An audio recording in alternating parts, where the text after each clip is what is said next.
వాయనాడ్ విలయం మాటల కందని విషాదం. వాయనాడ్లో మృత్యు కేలు కొనసాగుతోంది. గుట్టలు గుట్టలుగా మృతదేహాలు బయటకు వస్తూనే ఉన్నాయి. ఇప్పటికే 4 రోజులు గడిచింది. ఇంకా వందల మంది కనిపించడం లేదు. వారు విపత్తుకు బలయ్యారా అనే సందేహాలు మరింత వణుకు పుట్టిస్తున్నాయి. కేరళలోని వయనాడ్లో ప్రకృతి సృష్టించిన విధ్వంసం పెను విషాదాన్ని మిగిల్చింది.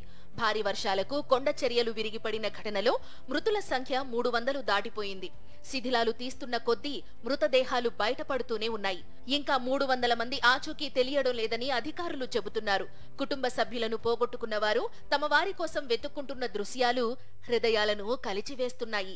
కొండ చర్యలు విరిగిపడిన ప్రాంతంలో 40 బృందాలు సహాయక చర్యలు కొనసాగిస్తున్నాయి. మండక్కై, చూరాల్మల, అత్తమాల, నూల్పుజ ప్రాంతాల్లో రెస్క్యూ వర్క్స్ చురుగ్గా సాగుతున్నాయి. 190 అడుగుల పొడవున్న బెయిలీ వంతెన నిర్మాణంతో చలియార్ నదీ తీర ప్రాంతాల్లో సర్చ్ ఆపరేషన్ కు లైన్ క్లియర్ అయ్యింది. మట్టి, బురదలో చిక్కుకుపోయిన మృతదేహాల కోసం స్థానిక ఈతగాళ్లు నది ఒడ్డున వెతుకుతున్నారు. పోలీసులు హెలికాప్టర్తో సర్చ్ ఆపరేషన్ నిర్వహిస్తున్నారు. శిథిలాల్లో చిక్కుకుపోయిన వారిని గుర్తించేందుకు ఢిల్లీ నుంచి డ్రోన్ ఆధారిత రాడార్ ను రంగంలోకి దించాయి రెస్క్యూ టీమ్స్. ఇందుకోసం ప్రత్యేక బృందాలను ఏర్పాటు చేశాయి. ఒక్కో బృందంలో 3 స్థానికులు, 1 అటవీ శాఖ ఉద్యోగి భాగం కానున్నారు.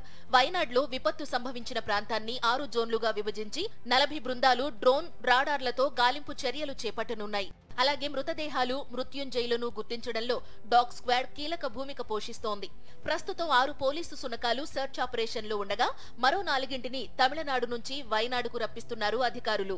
వయనాడ్లో 2వ రోజు పర్యటించిన కాంగ్రెస్ అగ్రనేతలు రాహుల్ గాంధీ, ప్రియాంక వాద్రా చూరల్మాల ఫారెస్ట్ ఆఫీసులో స్థానిక అధికారులతో భేటీ అయ్యారు.